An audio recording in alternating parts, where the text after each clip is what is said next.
The chair now recognizes Deputy Minority Leader Franz Castro for her interpellation.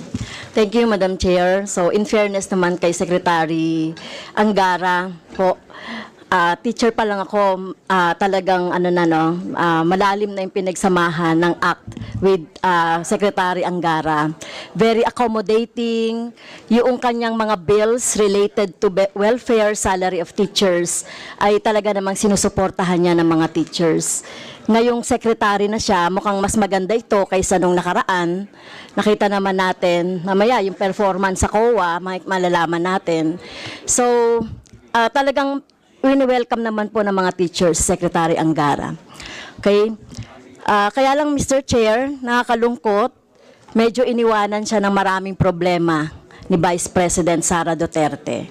Lalong-lalo na po itong matatag curriculum, Mr. Chair, gusto ko lang malaman, direkta na to, although pinag-uusapan na namin ito sa Committee on Basic Education, pero gusto ko pa rin direktang masabi kay Secretary Angara, yung nagiging problema ng teachers dito sa iniwan na problematic na curriculum ng nakaraang administration, Mr. Chair, kaugnay doon sa 7 to 8 loads ng mga teachers natin sa high school, Mr. Chair.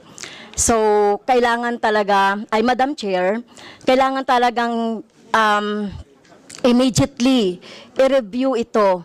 Biro niyo po, Mr. Chair, and Madam Chair and Mr. Secretary, 7 to 8 loads ang mga teachers.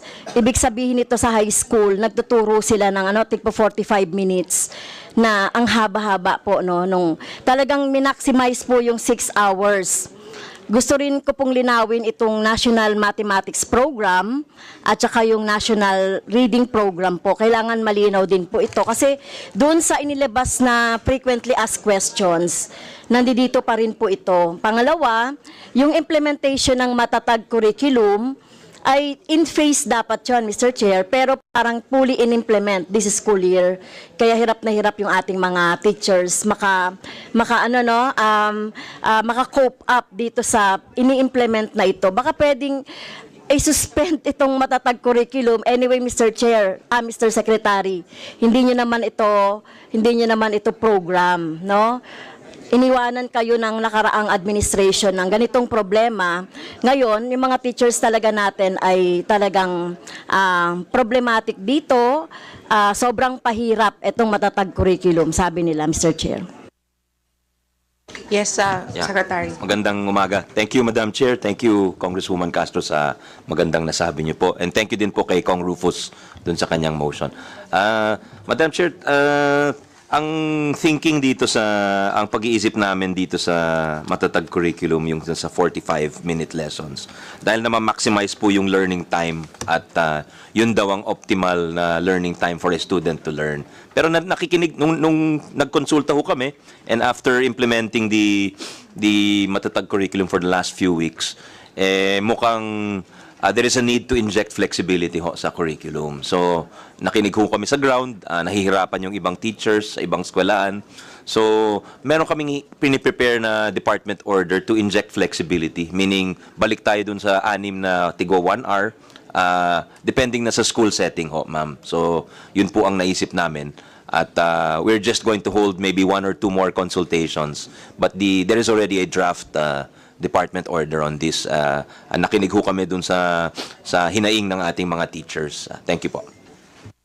Thank you, Mr. Chair, Madam Chair. Sa elementary po, grade 1, 2, and 3, na hindi lumilipat ng classroom, okay lang siguro yung 40-45. Pero sa mga intermediate, grade 4 hanggang grade 10 o hanggang grade 12, lumilipat siya ng classroom.